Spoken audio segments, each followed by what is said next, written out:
आमची गाडी खराब झाली म्हणून आम्ही केलं होतं नवीन. अवनीला सुद्धा व्हिडिओचा व्हॉइस ओव्हर करायचा होता, त्यामुळे आज सुरुवात तिने केली. So welcome back to my channel मंडळी, ज्याचे नाव आहे दीपू अँड अवनी.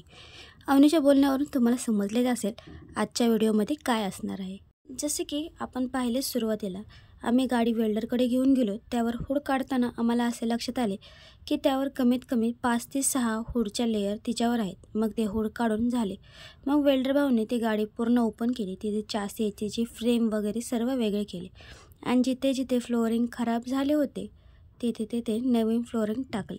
जिथे जिथे डेंट होता गाडीला ते काढले. मोस्ट ऑफ द टाईम त्या गाडीचे काम बघण्यासाठी मिस्टरांना वेळच मिळत नव्हता, कारण त्यांना जॉबला जावे लागत होते.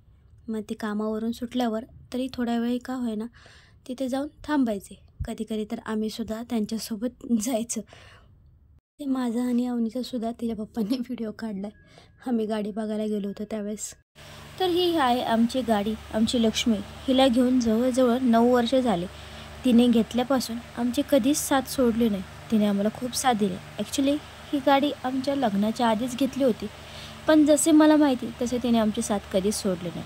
तर आज आपण तिला नवीन लुक देणार आहोत, पूर्ण तिला नवी कोरी बनवणार आहोत. वेल्डिंगचे काम झाल्यानंतर तिथेच शेजारी पेंटिंगला गाडी दिली.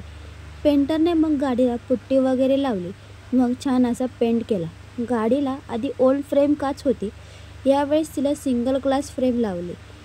वेल्डिंगचे आणि पेंटिंगचे काम पूर्ण झाले. मिस्टरांना मनात थोडी खंत वाटत होती की गाडीचे काम डोळ्यासमोर थांबून करता येत नव्हते, पण काय करणार, त्याला इलाजही नाही ना, जॉबला पण जावे लागत होते. तसेच आता गाडीचे काम पूर्ण होत आले होते. वेल्डर भाऊंनी रिक्षाची छत्री व्यवस्थित फिट करून दिली. मग आता गाडी निघाली आहे पुढच्या प्रवासासाठी, म्हणजेच हुड आणि गाद्यांच्या बसवण्याच्या प्रक्रियेसाठी. हुड, गाद्या आणि सीटचे काम करण्यासाठी आपण या काकांना गाडी दिली होती. या काकांनी उत्तमरित्या गाडीचे हुड व्यवस्थित शिवून व मस्तपैकी बसून दिले आपल्याला. त्याप्रमाणे गाडीचे आतील गाद्या वगैरे व्यवस्थित आपल्याला लावून दिले आहेत. हुड आणि गाद्यांचं काम होतच आले होते आणि सर्वात शेवटीला काम राहिले ते गाडीच्या नंबर प्लेटचं. ते गाडीचा नंबर प्लेट लावताना त्याचा व्हिडिओ काढायचा राहून गेला. आणि आणखी एक मंडळी, आपल्या गाडीवर आपल्या अवनीचे नावसुद्धा टाकले आहे. तिचे खरे नाव ध्रुवी आहे, मग तेच गाडीच्या मागे टाकले.